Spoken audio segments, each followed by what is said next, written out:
하나님 말씀 오셨습니다. 하나님 말씀 창세기 22장 1절부터 3절까지 말씀.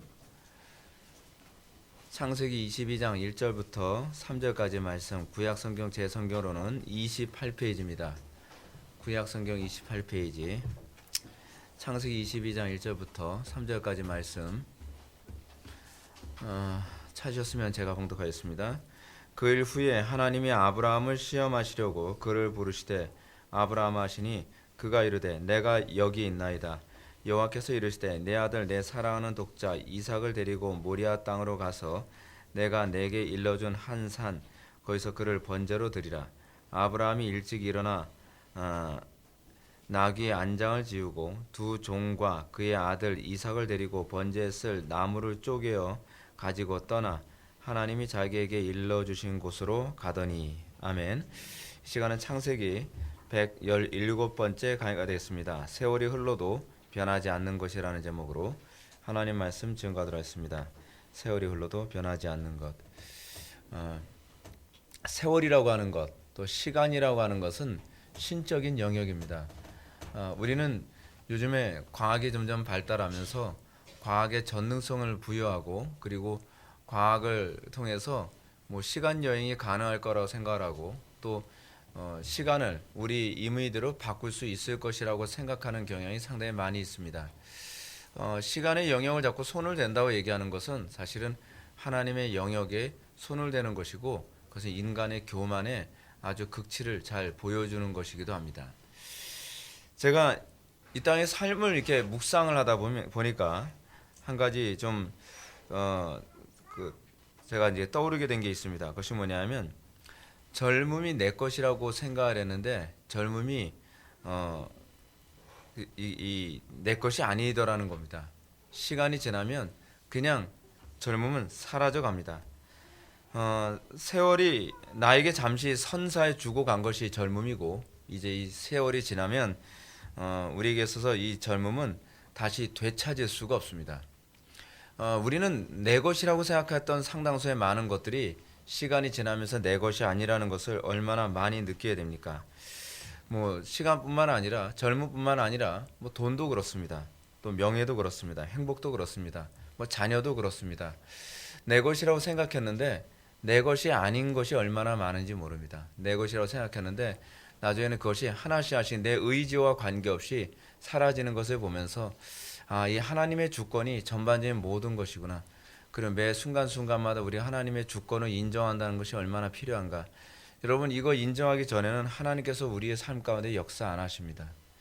우리는 자꾸 내가 무엇인가 할 수 있다고 생각하는 그런 경향이 상당히 많이 있습니다. 그래서 하나님을 자꾸 무시하고 내 힘으로 뭔가 해보려고 합니다. 근데 이거 깨지기 전에는 하나님께서 역사를 안 하십니다. 우리는 자꾸 고집을 자꾸 피우는 경향이 있는데, 우리가 이 부분이 깨지기 전에는 하나님은 절대로 움직이지 않으시거든요. 그래서 우리가 세월이 정말 우리가 아무것도 소유할 수 없다는 것을 세월이 우리에게 많이 깨닫게 하고, 그리고 세월은 참 묘한 힘이 있는 것이, 과거에 기뻤던 일이든 슬펐던 일이든 행복했던 일이든 고통이든 그 상처든 세월이 지나면 싹 점점점 없어져 갑니다. 세월은 우리에게 점차적으로 젊음을 가져가고, 우리는 세월이 모든 것들을 하나씩 하나씩 가져가더라도 우리는 속수무책입니다. 근데 우리는 내가 이 모든 것을 내가 소유할 수 있고 내가 멈추게 할 수 있을 거라 자꾸 생각하는 경향이 있죠.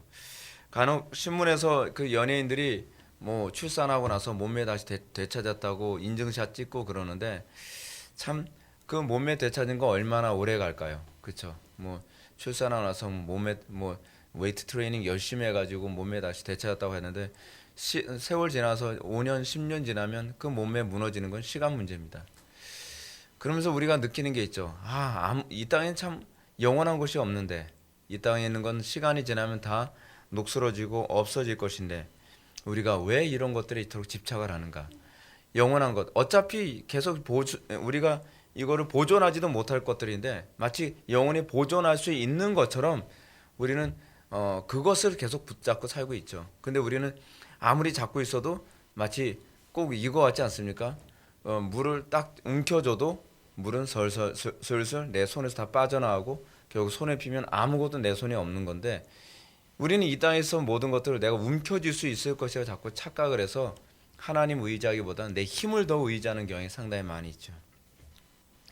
솔로몬이 지적한 것처럼 해 아래 아무것도 새 것은 없습니다. 모든 것이 헛되고 헛됩니다. 이 세상에 어떤 것도 영원한 것이 없기 때문에 우리는 시간이 지나면 점점 더 처량해지고 무능한 내 자신을 발견해야 됩니다. 이런 허무감을 느낄 때 사람들은 점점 무엇을 이제 눈을 뜨기 시작하느냐 하면 영원한 것에 대해서 기대를 하고 영원한 것에 대해서 뭔가 소망을 품기 시작을 합니다. 영원한 것 없을까? 영원한 것 없을까? 그래서 사람들이 그러지 않습니까?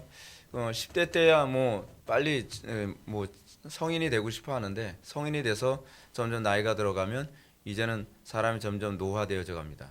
영원히 젊어질 수 없을까? 뭐 우린 그런 거 영화로 굉장히 많이 보잖아요. 영화에서요. 그렇죠? 영원한 젊음을 얻기 위해서 애쓰는 그런 모습들. 그리고 영원한 젊음을 얻기 위해서라면 뭐 우리가 어떤 뭐 살인도 뭐 주저하지 않고 하는 그런 영화들을 우린 많이 보게 됩니다. 그만큼 우리는 이 영원한 것에 대한 기대감, 영원한 것에 대한 의탁심이 그토록 강합니다. 근데 젊은 애들은요, 이 영원함이 영원히 갈 거라고 생각하는 그 착시 현상에 좀 많이 빠져 있어서 이런 얘기해도 좀 와닿지 않는 경향이 좀 있지 않나 그런 생각이 듭니다. 그래서 이 영원한 것에 대한 이 필요성을 느끼기 시작하면서 사람들은 어떻게 합니까? 이 영원한 것을 추구하기 시작합니다. 근데 영원한 것을 추구하는 방식이 하나님을 붙잡음으로 시작하는 게 아니죠. 뭐로 시작합니까? 어떻게 하든지 영원히 살 수 있도록 하기 위해서 과거에는 뭐 했어요? 미라를 만들었어요. 미라. 여러분 미라 만드는 거 보면 얼마나 인간의 존재가 영원을 사모하는지 알 수 있죠. 예. 미라를 만들어서라도 어떻게든지 영원히 살 수 있을 것이라고 하는 기대감을 갖는 겁니다. 여러분 창세기 50장에 보게 되면은 요셉 50장에 나오나요? 49장에 나오나요? 거기 보게 되면 요셉을 미라로 만드는 장면이 나오죠. 요셉 미라로 만드는데 그 하루 이틀에 만들어지지 않습니다. 이렇게 좀 절여야 되거든요. 장기들을 이렇게 이 부패하지 않도록 절이고 뭐 하고 뭐 그렇게 옛날에 미라를 한번 만드는데 그렇게 많은 공을 들였어요. 그래서 이 사람의 미라를 만드는 데 있어서 장기 같은 것 때문에 몸에 훼손을 하면 안 되잖아요. 그래서 하는 방법이 하나 있는데 코 속으로 이렇게 뭐 이렇게 집어넣어 가지고 장기를 이렇게 끄지 거기까지 거기까지 더 이상 얘기하면 너무 노골적이니까 이제 막 그런 식으로 해가지고서 장기를 항아리에다 담아서 그거를 이제 부패하지 않도록 이렇게 막 하는 그런 작업도 막 했다 그럽니다. 오늘날에는 그렇게까지는 안 하죠. 오늘날에는 어떻게 합니까? 인간 배아 복제 같은 거, 인간 복제 같은 걸 이제 하지 않습니까? 근데 왜 굳이 복제를 하려고 그러죠? 전 이해가 안 돼요. 복제를 해서 나같이 똑같은 사람을 만든다고 해서 내가 살아있는 건 아니잖아요. 나는 나은 거고 뭐 복제하면 복제품이잖아요. 하나님께서 우리 복제할 수 있도록 기능 주셨잖아요.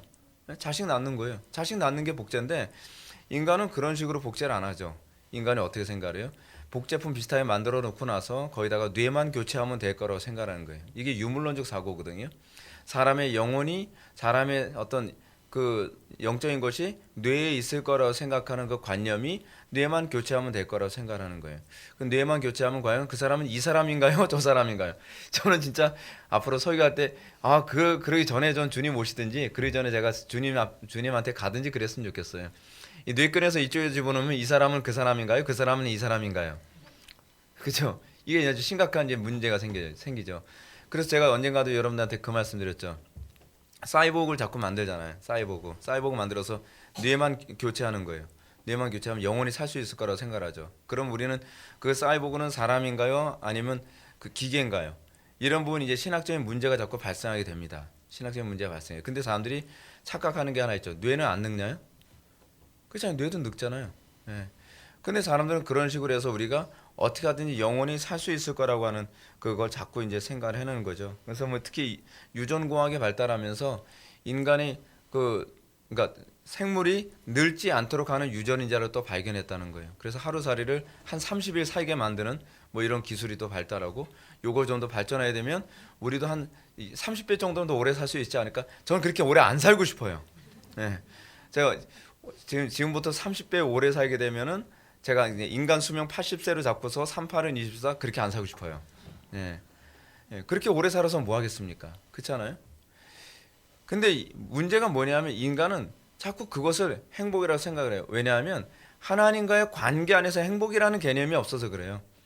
오래 사는 것이 행복일 거라고 생각하는 거죠. 오래 살아서 어떻게 행복을 추구해요? 못된 짓 해가면서 행복하게 살겠죠. 우리가 오래 살면서 이 땅에서 행복을 추구하려는 것이 뭡니까? 제가 지난 난예배 때도 여러분한테 말씀드렸지만 내가 만드는 왕국 만들면서 천국스러운 삶을 살겠다는 거예요. 그렇잖아요? 여러분 우리가 제가 몇 번씩 언급했었지만 출애굽기 32장에서 사람들이 그 황금 송아지 만든 이유가 뭡니까? 내가 하나님을 내 방식대로 섬기면서 내가 행복하게 살겠다는 거예요. 그러니까 그들은 하나님을 어떤 식으로 생각을 하냐면 나에게 행복을 주는 신으로서의 하나님이지 내가 하나님을 사랑하여 하나님과 동행함으로 얻는 행복이라는 개념은 없는 거예요. 그것도 이미 출애굽기 당시에도 이스라엘 백성들이 가지고 있는 사고방식인 거예요. 행복이라는 개념을 자기중심적으로 사고하고 있는 거예요. 여러분 우리가 꿈꾸는 행복이라는 게 결국 그거 아닙니까? 다 자기중심적 아닌가요? 근데 성경이 가르치는 행복이라는 개념은 하나님과 사람과의 관계 안에서 생기는 행복이거든요. 근데 우리는 관계 안에서 행복을 생각하지 않죠. 저 사람은 예를 들어서 우리는 과거에 노예제도라는 게 있었습니다. 노예제도가 왜 생겼죠? 저 노예를 통해서 나를 행복하게 만드는 거예요. 나를 행복하게 만들기 위해 저 노예가 필요한 거죠. 이제는 노예가 필요 없죠. 왜냐하면 기계가 그 자리를 다 대신하니까. 그러니까 모든 것이 항상 자기중심적인 거죠. 자기중심적. 그게 인간이에요. 이러한 인간의 노력은 바벨탑 또는 선악을 하게 하는 남의 실과를 따먹는 행위에서 동일하게 다 나타납니다. 이런 인간의 노력은 결코 달성될 수 없을 뿐만 아니라 더 심각한 재앙과 멸망만 재촉할 뿐입니다. 제가 오늘 난예배 때 얘기했던 거죠. 자기중심적으로 천국을 만들려고 하는 사람들의 특징이 뭐예요? 다 지옥으로 만드는 거죠. 절대로 이거는 성립될 수 없습니다. 우리는 성립될 수 없는 일을 하고 있는 거예요. 마치 우리는 자꾸 착각하는 게 하나 있는데요. 현실과 그리고 관념은 굉장한 차이가 있습니다. 현실과 관념은 굉장한 차이가 있어요. 근데 우리는 착각을 가끔가다 하는 경향이 뭐냐면 내가 관념했던 것이 현실화 될 수 있다고 생각하는 경향이 있어요. 자, 그것 중에 하나를 제가 뭐라고 말씀드렸죠? 1차원이라고 해서 여러분 1차원은 선이라고 했죠? 그거 관념에만 존재하지 실제로는 현실적으로 불가능합니다. 선을 만들 때 이미 뭐가 생겨요? 두께가 생겨요. 두께가 생기면 뭐예요? 이미 3차원이에요. 근데 두께 없이 선을 만들 수 있냔 말이에요. 불가능하죠? 불가능해요. 자, 또 하나 제가 말씀드릴까요? 메비우스의 띠. 메비우스의 띠는요, 관념적으로는 우리가 그림까지 그릴 수 있을지 모르지만 메비우스의 띠는 현실적으로는 만들 수가 없는 거예요. 근데 우리는 그런 식의 사고, 현실 불가능한데 현실적으로 가능한 것이 있을 거라고 생각을 하는 것이 얼마나 많은지 몰라요. 인간의 힘으로 천국을 만들 수 있을 것 같죠? 근데 그것을 여러분들이 만들려고 하면 할수록 왜 안 되지? 라고 하는 것만 계속 반복돼요. 그게 뭐예요? 그게 공산주의예요. 그게 공산주의. 공산주의와 같은 것들이 인류에서 수도 없이 시도됐던 것들입니다. 인위적으로 천국을 만들 수 있을 것이라고 생각을 했는데 그 모든 결과는 항상 실패해요. 하나님 없이 천국은 만들어지질 않아요. 하나님 없이 진정한 의미에서의 낙원이란 존재하지 않는단 말이에요. 근데 우리는 하나님 빼고 낙원이 만들어질 수 있을 거라고 자꾸 생각을 해요. 그건 굉장히 착각하는 거죠. 옛날에 이게 마치 또 이거와 같습니다. 옛날에 광수생각이라고 하는 그 만화가 있었잖아요. 근데 거기서 이런 풍자를 한 적이 있었거든요. 그 광수생각에서 그 사람이 그 광수가 뭐 기독교인인지 아닌지 저는 모르겠어요. 근데 그 사람이 이런 만화를 그렸거든요. 그 2컷 만화인데, 신이시여, 우리는 당신 없이 드디어 인간을 만들 수 있게 되었습니다. 딱 그랬어요. 그러니까 신이 딱 나타났어요. 네 거로 만들어봐. 무슨 말인지 아세요, 여러분? 아니, 인간을 복제하거나 인간을 만들었는데 그 재료는 어디서 가져온 거예요? 하나님 거로 만든 거잖아요. 그러니까 신이 딱 나타나서 그럼 네 거로 만들어봐. 그러니까 무에서 유를 우린 창조 못하잖아요. 그러니까 할 말이 없는 거죠. 그러니까 물음표만 둥둥둥. 그래서 그 사람 짧지만 강렬하다. 근데 우리는 자꾸 그런 생각을 해요. 할 수 없는데 할 수 있을 거라고 자꾸 생각을 한단 말이에요. 그러면서 인간을 점점 비극을 스스로 자초하죠. 근데 성경은 우리들에게 이 영생이라는 문제가 우리 힘으로는 불가능한데, 그러니까 하나님 없이는 불가능한데 하나님 안에서는 가능하다고 우리들에게 얘기하고 있어요. 근데 사실은 영생뿐만 아니에요. 일상의 모든 것들이 하나님을 소외시키고서는 우리는 얻을 수 있는 것이 아무것도 없어요. 그걸 깨닫게 되는 것이 비로소 믿음입니다. 믿음의 시작은 거기서부터 출발합니다. 그래서 여러분, 영원한 생명, 영생이라고 하는 이 표현을 여러분 이렇게 이해하시면 좀 더 도움이 됩니다. 변함이 없는 생명. 영원이라는 이 개념은요, 사실은 시간의 개념이 아니거든요. 우리는 영원을 자꾸 시간의 개념으로 이해해서 마치 시간이 영원토록 끝나지 않는 걸 영원이라고 생각하는데, 이미 시간이 흐른다는 것 자체부터는 영원이 아니에요. 영원이라는 개념은 시간의 개념이 아니에요.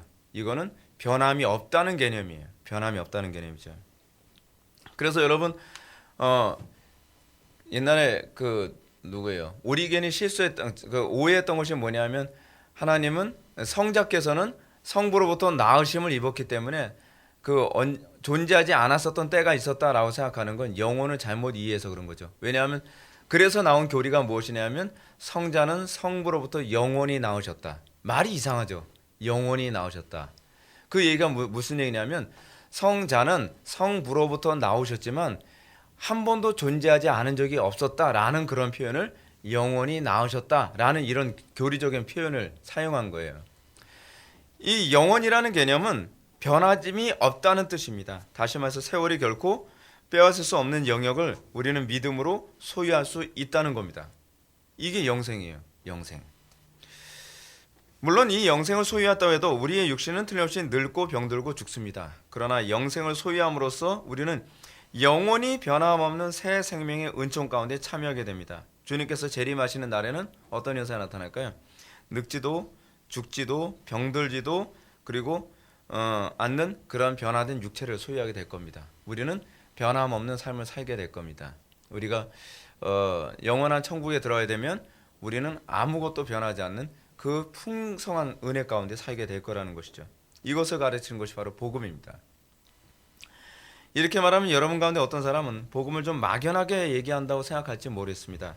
왜냐하면 지금 다른 불신자들처럼 여전히 늙고 병들고 죽게 되는데, 어떻게 마지막 날에 주님께서 재림하시게 되면 이렇게 세월의 지배를 받지 않은 영원한 육체를 소유하게 될 것이라고 하는 것을 확신할 수 있겠는가? 증거가 뭐예요? 증거가 뭐예요? 이런 얘기하고 싶은 거죠.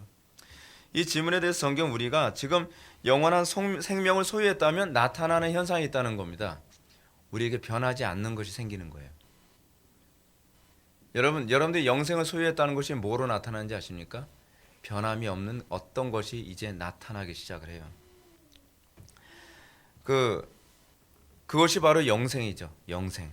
오늘 본문을 보면 우리는 아브라함을 통해서 이러한 영원한 생명의 흔적, 즉 변함없는 아브라함의 믿음과 신앙을 우리는 발견해야 됩니다. 여러분, 그걸 보면서 충격받지 않나요? 변하지 않는 거예요. 변하지 않는, 여러분 어떨 때 우리는 변하지 않습니까? 예를 든다면 여러분 전에 원더우먼이라는 영화 여러분 보신 적 있어요? 원더우먼 보게 되면 사람들이 충격을 받는 이유가 하나 있죠. 미스테리라는 거예요. 원더우먼을 1차 세계대전인가 2차 세계대전 때 만난 사람이 있는데, 그 사람이 수십 년이 지났는데 그 모양 그 상태로 그대로 계속 있는 거예요. 그럼 제가 그 영화 보면서 이런 생각하죠. 저 영화 어떻게 감당하려고, 정작 저 배우는 계속 늙어가는데, 그렇잖아요. 다른 사람으로 대체할 수도 없는 거고. 원더우먼 영화 저거 힘들겠다 그런 생각이 좀 들어요. 근데 중요한 게 뭐냐면, 딴 사람들은 다 늙고 병들고 죽기도 하고 그런데 원더우먼 이 여자는 늙지 않는 거예요. 거기서 사람들이 뭘 발견하죠? 굉장히 신적이다. 그걸 발견하죠. 그리스도인에게서 그 신적인 흔적이 뭔지 아세요? 저 사람은 어떻게 저 신앙이 변하지 않지? 여러분, 많은 사람들이 예수를 믿어도 나이가 들면 변질될 수 있다고 생각을 하는데, 저는 그거에 대해서 별로 동의하지 않아요. 그건 영생의 속성에 부합하지 않거든요. 우린 날이 갈수록 더욱더 거룩해져가고 날이 갈수록 더욱더 주님을 닮아가는 모습을 통해서 우리 속에 생명이 있음이 그런 방식으로 드러나는 거거든요. 장풍 쏘면서 드러나는 게 아니에요. 우리 1절 말씀 한번 보실까요? 1절 다 같이 읽겠습니다. 시작.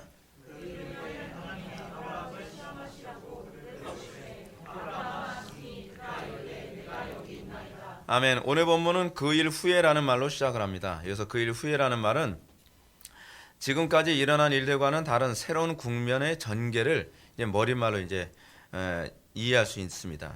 그리고 그 앞의 사건, 즉 아브라함이 하갈과 이스마엘을 내쫓은 사건과 어느 정도 시간적 격차가 있음을 우리는 발견하게 됩니다.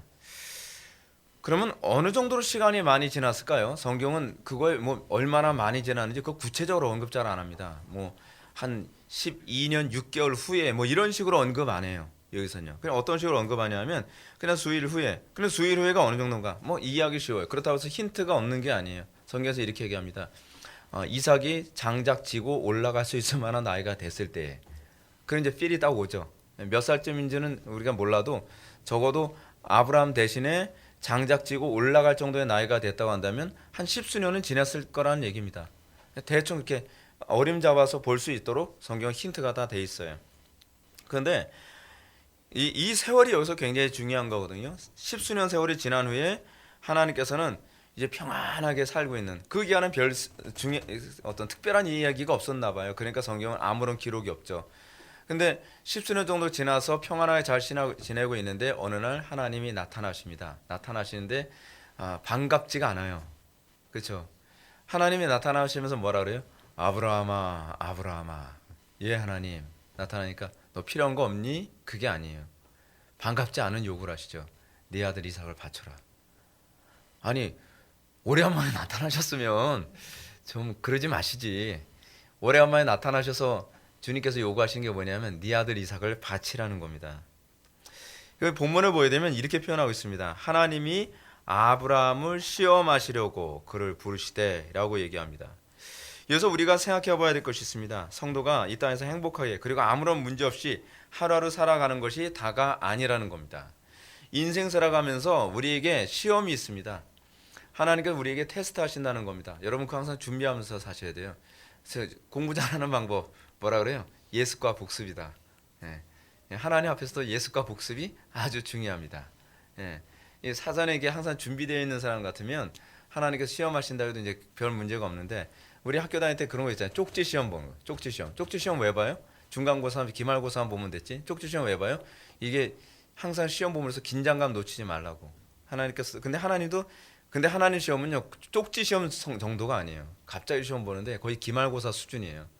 지금 여기서 하나님께서 딱 나타나셔서 아브라함을 시험하기 위해서 오십니다. 아브라함의 이런 평탄한 삶을 평탄한 삶도 여러분 뭐라 그랬습니까? 이 믿음의 선한 싸움을 싸우고 난 가운데 주어진 이 노획물 같은 거예요. 여러분 신앙생활하면서요, 하나님께서 이 노획물 같이 주시는 이 안락함을 바라보며 살아야지 타협해서 얻는 안락함 추구하지 마십시오. 타협해서 얻는 안락함이라는 거 오래가지 않는다 그랬죠. 우리가 하나님께서 주시는 이 노획물로서 주어지는 이 평안함은요, 비교적 굉장히 오래 갑니다. 안정되게 갑니다. 근데 이 안정되게 가는 이 기간 동안에 하나님께서는 우려하는 게 있습니다. 왜냐하면 그 기간 동안에 우리가 느슨해지고 안일해지면서 변질될 수 있다고 하는 것이 있죠. 하나님께서는 그의 백성들이 그 귀한 노획물 안에 취해서 하나님을 망각한 채 하루하루를 희희낙락하며 살기를 바라는 것이 아닙니다. 이렇게 느슨해질 때 하나님은 불현듯이 그의 백성들의 믿음을 시험하기 위해 찾아오실 수 있습니다.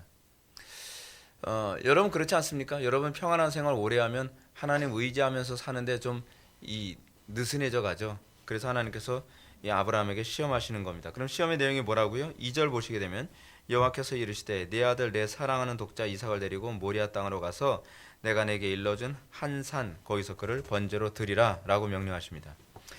하나님의 시험 내용은 놀랍게도 아브라함에게 100세에 어렵게 주신 아들을 바치라는 겁니다. 여기서 우리는 하나님께서 아브라함에게 이 아들에 대해서 표현한 두 가지 표현을 좀 주의해 볼 필요성이 있습니다. 첫째는 내 사랑하는 이라는 수식어고요. 그리고 둘째는 독자라는 수식어입니다.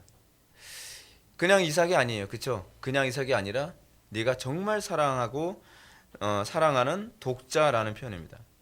그래서 내 사랑하는 이란 말과 독자라는 말은 이 유일한 아들이라는 뜻이거든요. 이 표현은 아브라함에게 있어서 이삭이 얼마나 절대적인 가치를 가지고 있는 존재인가를 얘기해 줍니다. 사실 이 표현은 누구를 예표한 표현이에요?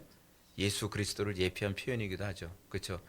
하나님께서 성부께서 예수 그리스도를 이 땅에 보내실 때에 어느 정도로 우리를 사랑하셨는가를 보여주는 거예요. 굉장히 대조적인 표현이에요. 지금 여기서는 아브라함이 어느 정도로 아들을 사랑하느냐라는 표현이라고 한다면, 신약에서 이 표현은 하나님께서 얼마나 우리를 사랑했느냐에 관한 표현으로 이 표현이 사용되어져요.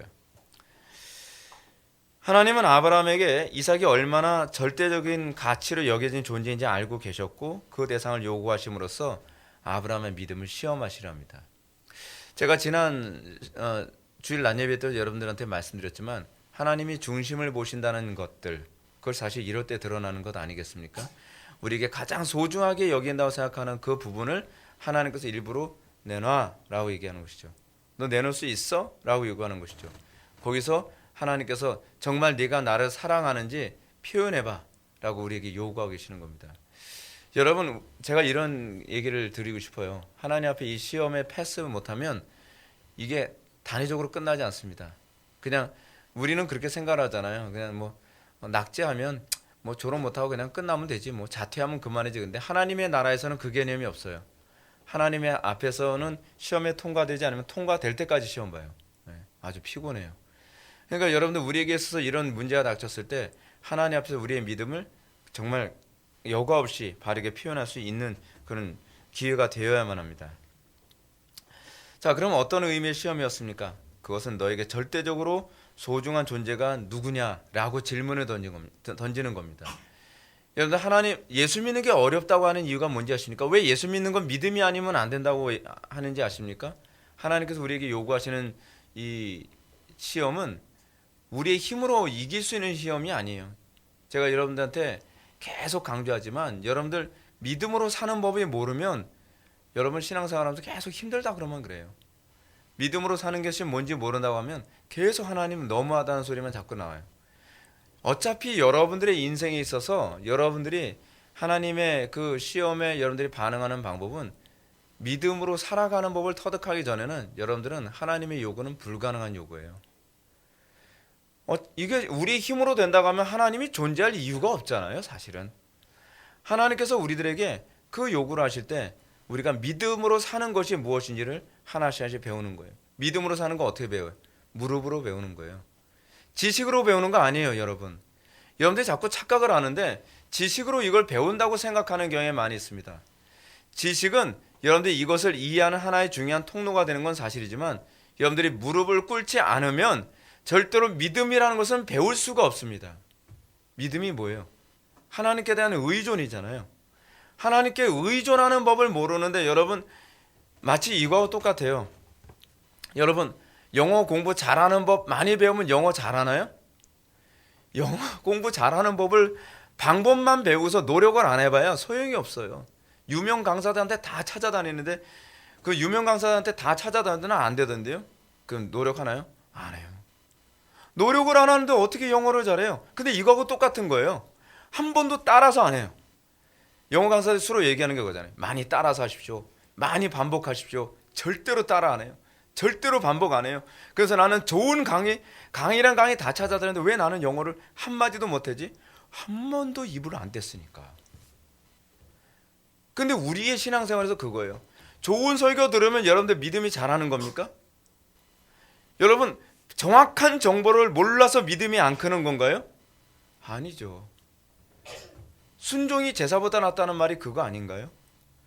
우리는 하나님의 말씀대로 순종하는 가운데 우리가 믿음으로 사는 법을 안단 말이에요. 순종을 안 하는 사람에게 믿음을 가르쳐줄 수 있는 방법이 없어요. 순종을 죽어라고 안 하는데, 그러면 아무리 옆에서 얘기해 준다면 뭐가 되나요? 그러니까 제가 목회하면서도 순종을 안 하는 사람에게는 어떻게 방법이 없어요. 방법이. 그 순종을 안 하는 사람한테 제가 해줄 수 있는 얘기가 뭘까요? 똑같은 얘기를 또 반복하는 거예요. 똑같은 얘기를 또 반복할 때 억양이 좀 달라지죠. 그렇죠? 순종해야 돼.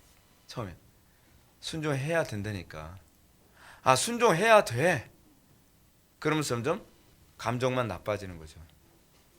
그건 잔소리가 돼버리는 거예요. 여러분 신앙생활에서는요 가장 좋은 방법은 순종밖에 없어요. 그러니까 뭐 영어 그 가르치는 사람들도 다 동일하게 하는 얘기 아닙니까? 영어 잘하는 방법? 그냥 많이 따라하는 것밖에 방법이 없어. 좀 무식하죠, 좀 무식하죠. 근데 무식한데 그게 정답이에요. 그게 정답. 따라서 안 하는데 어떻게 영어를 잘해요? 하나님과의 관계에서의 믿음도 그렇거든요. 그래서 방법을 몰라서 믿음이 안 들어갔다? 그게 아니에요. 그것이 아니에요.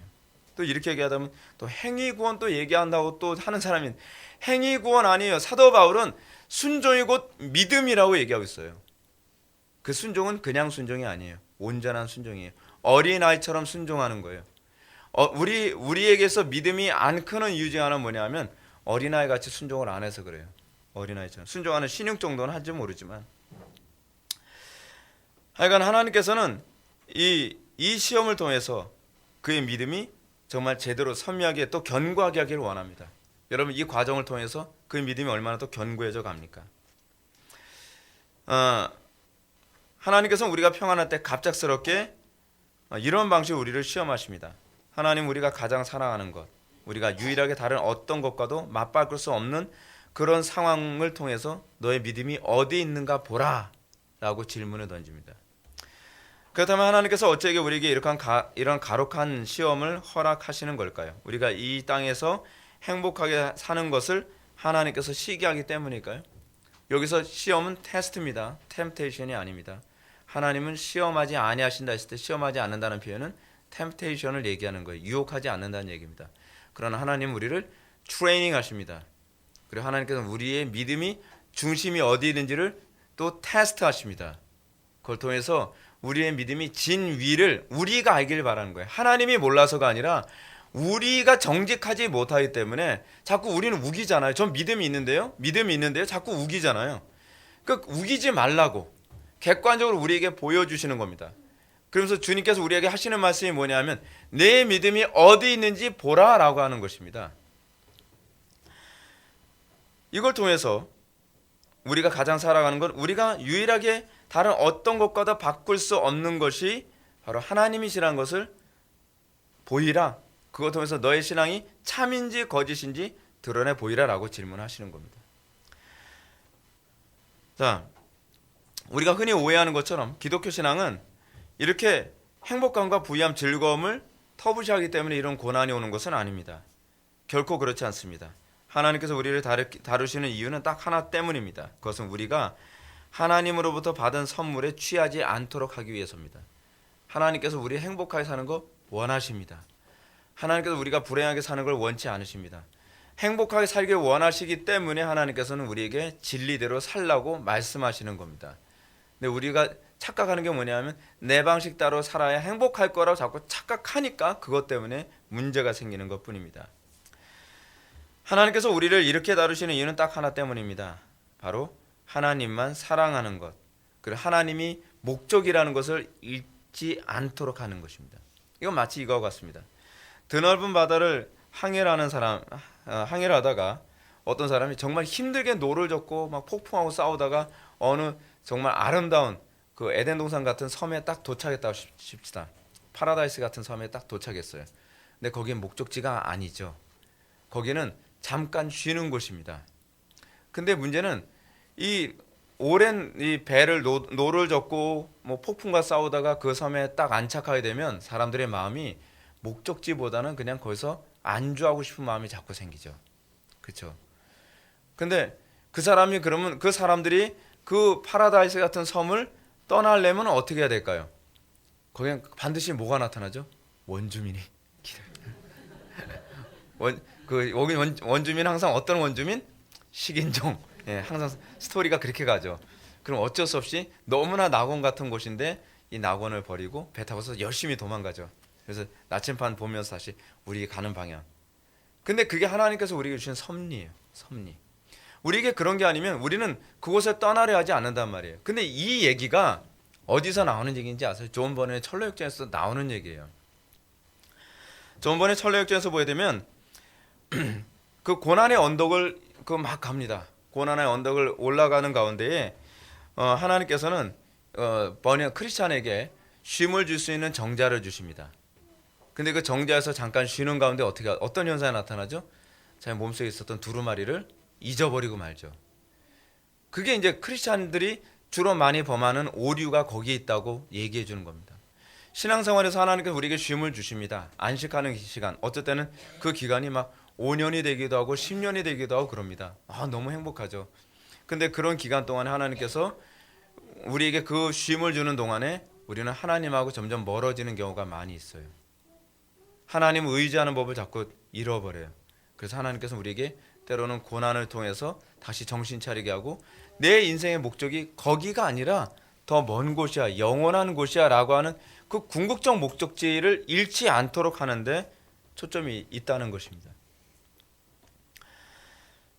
그래서 하나님께서는 성도가 우리로 하여금 시험을 통해서 날마다 이 하나님만 바라보도록 우리를 훈련하십니다. 이것은 하나님께서 선물로 주신 이런 즐거운 삶에 너무 만취한 나머지 종국에 도달해야 할 본향, 즉 천국을 망각해버리고 소돔과 고모라 성 같은 데 머무르거나 그렇지 않으면 이 안락한 삶에 머무르는 것을 우리들에게 경계하기 위한 것이죠. 이것은 마치 동화에서 여러분 그런 동화 나오지 않습니까? 동화에서 이제 배를 타고 항해하는 선원들이 그 어느 정도 막 가다 보면 그 선원들을 홀리는 홀리가 HOLY 뭐 그거 아니에요. 예. 홀리는 그 인어들이 이제 나타납니다. 인어들. 그렇죠. 인어들이 나타나서 막 춤을 추고 노래를 부르고 미모로 막 방긋 하면서 무리에서 올라왔다 내왔다 그러면서 이 선원들이 이 아름다운 인어에게 이렇게 홀리는 그런 예가 나오죠. 이런 아름다운 노래소리에 이제 선원들이 홀리고 나면 자신이 가야 할 목표를 잃어버리고 맙니다. 그래서 이 인어한테 잡아먹히죠. 그 노래소리에 취해서 원래 항해하던 노선에서 벗어나 배를 몰고 하다 그만 배가 난파해버리기도 합니다. 그래서 뱃속에 있는 모든 선원들이 다 죽고 말죠. 이것이 이 땅에서 영원한 본향을 향해 가야 하는 성도들의 모습이기도 합니다. 여러분 우리는 얼마나 이 땅의 삶에 이렇게 많이 지쳐 있습니까? 그렇죠? 이 땅에 사는 거 여러분 고달픕니다. 굉장히 고달픕니다. 그래서 우리로 하여금 달콤하게 하고 우리를 막 쉬게 만들 것 같은 그 많은 것들에 우리는 쉽게 마음을 빼앗기고 그래서 내가 어디로 가려고 하는지 최종 목적지를 잃어버린 나머지 그래 뭐 여기도 천국 같은데 뭐 굳이 영원한 천국 뭐 가보지도 않은 곳이고 있는지도 없는지도 모르는데 지도에는 있다고 하는데 실제로 가서 있는지 없는지 어떻게 알아?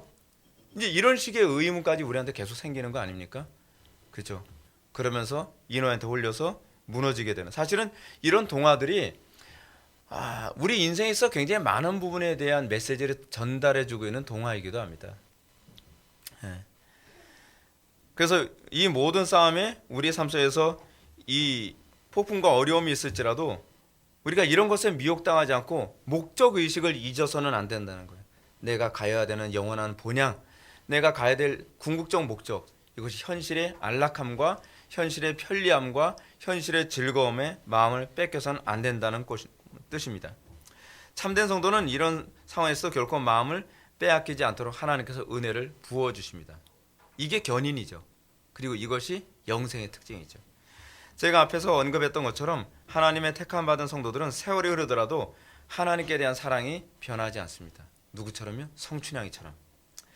이런 변함없는 태도가 바로 영원한 생명, 영생의 특징이기도 합니다. 물론 성도의 삶이 하나님께 대한 사랑이 이제 식기도 합니다. 식기도 하고 뭐 어려움이 처하기도 하고 그러지만 성도들의 궁극적 마음의 방향성 자체는 흐트러지지 않도록 하나님께서 은혜를 부어주신다는 것이죠. 그래서 분명한 사실은 그 마음속에 성령께서 내주하신 사람이라면 선언을 미혹하는 이 인어의 노랫소리와 같은 세상의 미혹이 올지라도 하나님은 끊임없이 그것을 이기게 하시죠. 그래서 여러분 마치 그런 동화에서 보게 되면 그러지 않습니까? 이 사람도 이 인어의 그 노랫소리에 홀리지 않는 건 아니지만 그런 가운데서도 극복하면서 방향을 계속 잡고서 가죠. 근데 계속 가게 되는 것이 사실은 우리는 신학적으로 봤을 때 뭐라 그래요? 은혜라고 얘기하는 거죠. 우리 힘으로 되는 것이 아니에요. 은혜죠. 그리고 그것이 영생의 특징이라는 사실입니다. 실제로 존 버넌의 철로역정에서도 보게 되면 영생을 소유한 사람만이 끝까지 완주합니다. 영생을 소유하지 않은 사람들은 잘 가다가 샛길로 빠지고 잘 가다가 함정에 빠지고 잘 가다가 결국 완주하지 못하고 막 죽게 되는 것을 보여주지 않습니까? 우리가 영원한 천국까지 가게 되는 건요, 제가 요즘 목회하면서 되게 많이 느껴요. 사람 힘으로 안 돼요. 영원한 천국까지 완주하는 건요, 인간의 힘으로는 불가능한 것 같아요. 유혹이 너무 많아요. 변수가 너무 많아요. 인간에게 오는 그 여러 가지 방향성이 너무 많아서 그 너무 비슷한 길이, 샛길이 너무 많아요. 그리고 간혹 가다가 이런 생각도 들어요. 우리 교회 성도들이 나를 어디까지 믿어줄까? 그렇죠? 왜냐하면 그렇다고 제가 천사도 아니잖아요. 근데 제가 얘기하는 존 버넬 철로역전에서도 그 얘기가 나오거든요. 전도자의 말을 들었군요. 전도자의 말은 너무 위험합니다.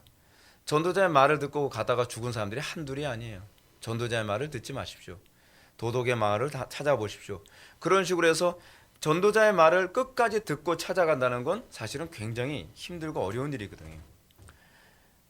우리가 끝까지 완주한다는 것, 그럼에도 불구하고 끝까지 영원한 천성까지 완주한다는 건 하나님의 은혜가 아니어서는 사실은 불가능하죠. 불가능한 겁니다. 오늘 본문을 볼 때도 아브라함은 십수년 동안 안락한 삶을 사는 가운데 하나님의 시험을 받으면서 여전히 변함없는 신앙의 태도를 보여주고 있습니다. 흥미로운 것이 이제 3절에 나옵니다. 3절 다 같이 읽겠습니다. 시작.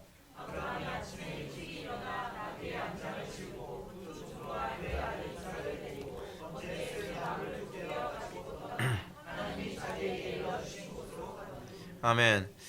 본절을 보면 우리는 아주 특이한 사실을 발견해야 됩니다. 그것은 아브라함이 하나님으로부터 아들 이삭을 바치라고 하신 명령을 받고 나서 취한 그의 태도입니다.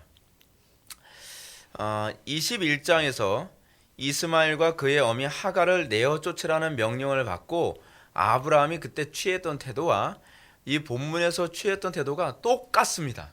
비슷한 게 아니라 똑같아요. 마치 본문을 보고 베낀 것처럼 똑같아요. 한번 비교 한번 해보겠습니다.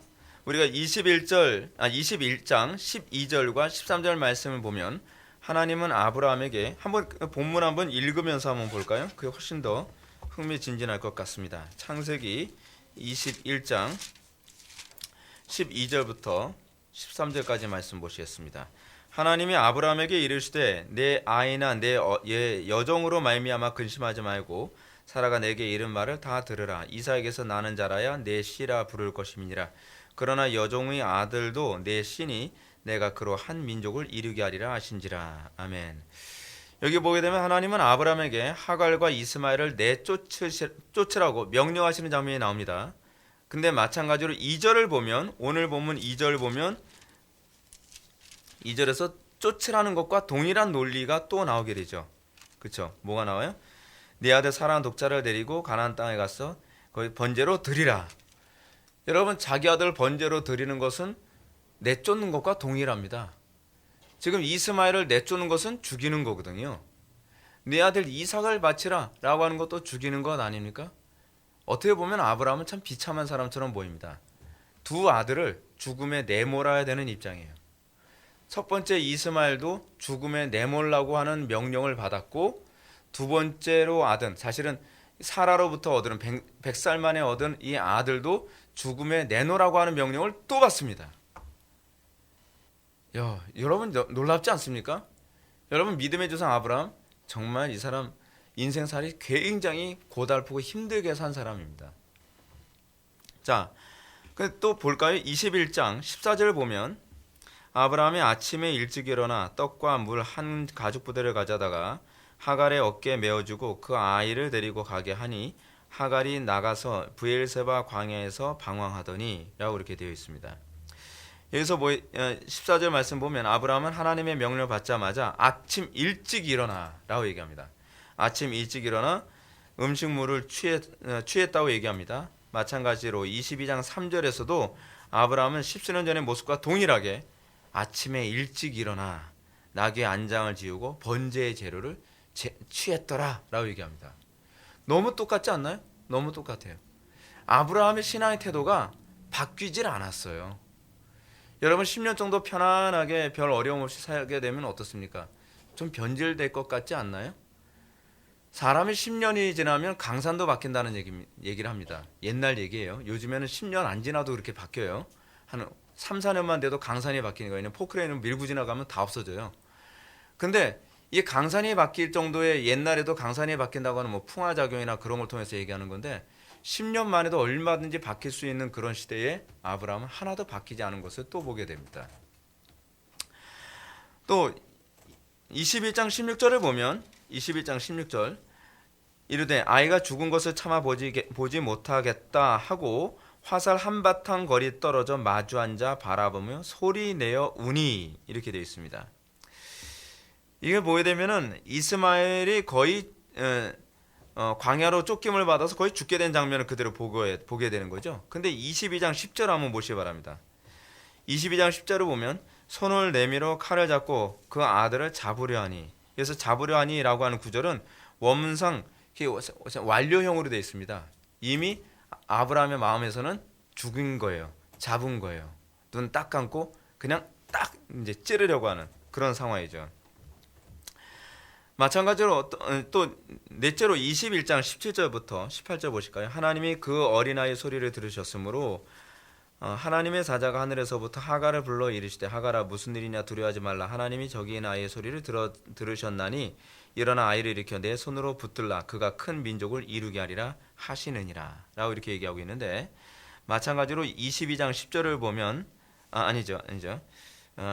여기서 보게 되면 내가 그로 큰 민족을 이루겠다 라고 다시 약속하신 거를 보면 22장 11절부터 12절의 말씀을 보면 하나님은 아브라함이 이삭을 잡기 전에 하늘에서 여호와의 사자가 아브라함의 행위를 중단시켜요. 그렇죠? 딱 스탑시키시고 어떻게 하십니까? 그의 신앙을 인정하죠.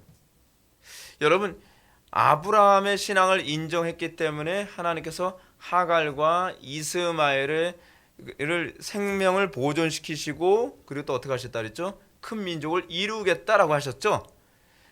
똑같이 여기서도 하나님께서 아브라함의 믿음을 인정하시고 어떻게 하시냐면 그를 죽이는 것을 멈추게 하시고 똑같이 얘기합니다. 17절 내 씨로 별과 모래 같게 하리라 라고 해서 큰 민족을 이루게 한다는 약속을 또 주십니다. 마지막 다섯 번째로 21장 19절의 말씀 보게 되면 하나님이 하갈의 눈을 밝히셨으므로 샘물을 보고 가서 가죽 부대에 물을 채워다가 그 아이에게 마시게 하였더라. 하갈의 눈을 밝히시고 샘물을 보게 합니다. 근데 여기서는 어떻게 하죠? 아브라함의 눈을 열어 뿔이 수풀에 걸려있는 순양을 보게 합니다. 그 굉장히 구조가 똑같죠. 똑같은 구조를 반복하고 있습니다. 뭘 얘기하는 걸까요? 모세가 이렇게 얘기해서 뭘 얘기하자는 걸까요? 아브라함이 하나도 안 변했다는 얘기입니다. 이게 영생을 소유한 사람의 특징입니다. 영생을 소유한 사람. 폴리갑 얘기 유명하지 않습니까? 폴리갑이 순교당할 때쯤 됐을 때에 살 기회를 줄 테니까 그 그리스도를 부인해라. 그럼 너를 살려주겠다. 폴리갑이 그리스도께 대한 그 마음이 변하지 않았습니다. 죽음 앞에서조차도 하나님은 한 번도 나를 배신한 적 없고 그리스도께서는 한 번도 나를 서운하게 한 적 없는데 내가 어떻게 그를 배신할 수 있겠습니까? 그게 영생이에요. 변함이 없는 그런 삶. 여러분은 이러한 아브라함의 모습을 보면서 우리는 무엇을 발견해야 됩니까? 그것은 하나님에 대한 신앙이 세월의 흐름에 따라 이렇게 바뀌고 저렇게 바뀌는 것이 그것이 신앙이 아니라는 겁니다. 우리는 그런 소리 많이 듣습니다. 세월이 변했어요. 세상이 변했는데 그럴 수도 있는 거 아닌가요? 그렇지 않습니다. 그렇지 않아요. 아브라함은 변하지 않았습니다. 그는 도리어 더 성숙한 신앙의 모습을 보이고 있습니다. 그는 이스마엘을 하나님의 뜻대로 포기했던 십수년 전의 모습을 그대로 유지하면서 이제는 이삭도 하나님의 뜻대로 포기할 수 있는 준비가 되어 있는 사람이었습니다. 그는 더 성숙한 신자가 되어 있는 것입니다. 이렇게 세월의 영향을 받아 변질되기보다는 오히려 더욱더 하나님을 신뢰하게 되고 더욱 성숙한 모습을 보이게 되는 것은, 이것을 우리는 이걸 성화라고 얘기합니다. 신자에겐 이게 있어야만 합니다. 우리가 예수를 믿고 나서 저 사람 변했어. 옛날에는 참 신실한 신자 같았는데 요즘 보니까 완전히 딴 사람 됐어. 이건 되게 심각한 문제입니다. 우리가 정말 무엇이 우리에게 영광이냐 하면 저 사람 옛날하고 지금이나 달라진 게 없어. 근데 옛날보다도 성숙해진 것 같아. 옛날보다도 하나님을 아는 지식이 더 풍성해진 것 같아. 근데 여러분, 이게 우리의 신앙의 선배들에게서 흔히 나타났던 거예요. 교회사 안에서 우리의 신앙의 선배들은요, 나이가 먹었다고 변질되거나 또는 세월이 지났다고 어쩔 수 없어서 타락했다 그러질 않아요. 그들의 신학과 신앙이 더 깊어지고 있는 것을 많이 보게 됩니다. 이것이 영원한 생명을 소유하는 신자들에 나타나는 가장 중요한 표징이거든요. 그러므로 신자가 신자됨을 보여주는 가장 중요한 표징은 성화입니다. 여러분, 그리스도인들이 환경 때문에 바뀐다고 한다면 여러분, 사망이 생명에게 삼킨 바 되었다라는 말은 통하지 않습니다. 생명이 사망에게 삼킨 게 되는 거죠. 우리는 사망의 영향을 받는 존재들이 아닙니다. 우리는 생명으로 사망에게 영향을 주는 존재들입니다. 우리는 세상의 소금이라고 얘기하지, 우리는 소금이 세상에게 영향을 받지 않거든요. 소금이 썩은 그 고기 때문에 소금이 변질됐다는 소리는 못 들어봤잖아요. 어둠 때문에 여러분 빛이 약화되질 않아요. 빛은 어둠을 밝히는 겁니다. 그것이 영생의 특징이에요. 영생의 특징을 빛과 소금이 아주 잘 설명해주고 있는 것 아닙니까? 그래서 사도 바울이 영생을 이런 식으로도 표현합니다. 겉사람은 후패하나 우리의 속은 날로 새롭도다. 날로 새로워요. 이게 영생의 특징이에요. 우리의 겉사람은 세월의 영향을 받기 때문에 후패하는 것은 당연합니다. 이것이 우리의 겉사람의 특징이에요. 그러나 우리의 속사람은 세월의 영향을 받지 않습니다. 우리의 속사람은 영생의 영향을 받습니다. 그래서 우리 속은 날마다 새롭도다 라고 얘기하는 것입니다. 여러분, 성도가 이렇게 살 때 세상 사람들이 놀라지 않을까요?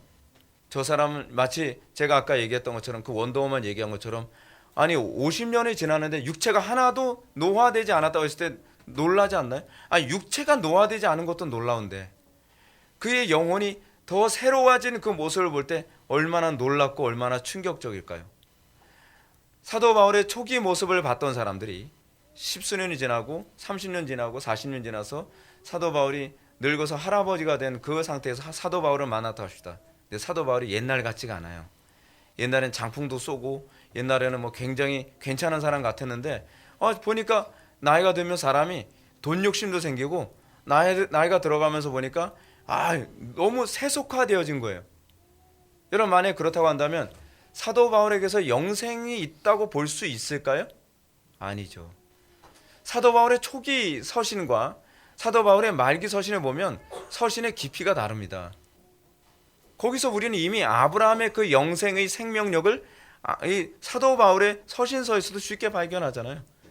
여러분, 그것은 사도 바울만 그래요. 사도 바울은 사도잖아요. 좋아요. 사도라고 칩시다. 그럼 다른 사람은 어떤가요? 우리 제가 자주 언급하는 로이드 존스 같은 분들, 존 오웬 같은 분들, 버년 같은 분. 여러분, 버년 같은 사람 얼마나 고생 많이 했습니까? 근데 그가 세상 떠날 때쯤 됐을 때 그의 서신은요, 이 깊이가 장난이 아닙니다. 근데 우리는 그것이 영생의 특징인데 우리는 변하는 게 상식이라고 생각을 해요. 아니에요. 그것은 세상적인 상식이에요. 그리스도인들에게 상식은 세월이 갈수록 더욱더 주님을 닮아가는 게 상식입니다. 그것이 성화죠. 아브라함의 사건은 이런 차원에서 매우 중요한 의미를 담고 있습니다. 왜냐하면 하나님께서 아브라함을 반복적으로 시험하시는 이런 사건은 구약성경 전체에서 주로 뭘 우리들에게 얘기해 주냐면 언약갱신의 개념을 잘 얘기해 주고 있어요. 즉 하나님께서 아브라함과 언약을 한 번 했으면 그것으로 그치는 것이 아니라 하나님과 언약갱신을 해요. 근데 언약갱신을 어떻게 하느냐? 시험이라는 방식으로 언약갱신을 한단 말이에요. 시험을 하고 그에 대해서 순종하면 그 언약이 더 갱신되어지고 더 강화되어져요. 언약갱신의 목적이 뭔지 아세요? 언약을 강화하는 거예요. 더 선명하게 하는 거죠. 그렇죠? 예를 들어서 우리가 이 약속을 맺었어요. 근데 맺었는데 시간이 지나면 자꾸 희미해져 가잖아요. 그럼 희미해진 해줬던 약속을 다시 선명하게 하기 위해서 뭐 합니까? 그게 다시 갱신이라고 하는 걸 하거든요. 갱신. 이 언약갱신의 목적이 그거예요. 아브라함과 하나님과 언약갱신을 맺는 것이 뭐냐면 내가 너의 하나님이고 너는 나의 백성이라는 것을 더 선명하게 하기 위해서 이 선명을 뭐로 해요? 시험을 통해서요. 시험을 딱 치름을 통해서 하나님이 나와 함께 하신다는 게 너무 선명한 거예요. 근데 여러분, 위기가 있으면 하나님께서 나와 함께 하신다는 걸 느낄 수 있어요? 없어요? 없죠.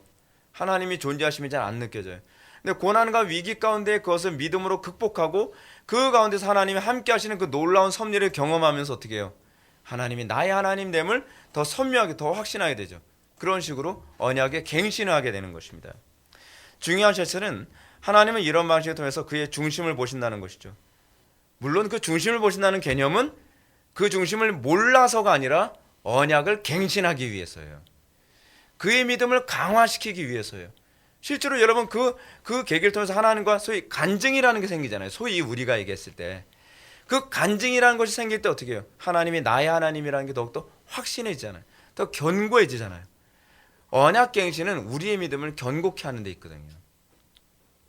그래서 하나님께서 여러분들 인생을 어떤 면에서는 좀 힘들게 만드시는 것도 있어요. 근데 그 힘들게 만드는 그 과정을 통해서 우리의 믿음이 단단해져 가는 겁니다. 마치 이거하고 똑같죠. 그 굳은 땅에 물이 고인다는 개념하고 똑같죠.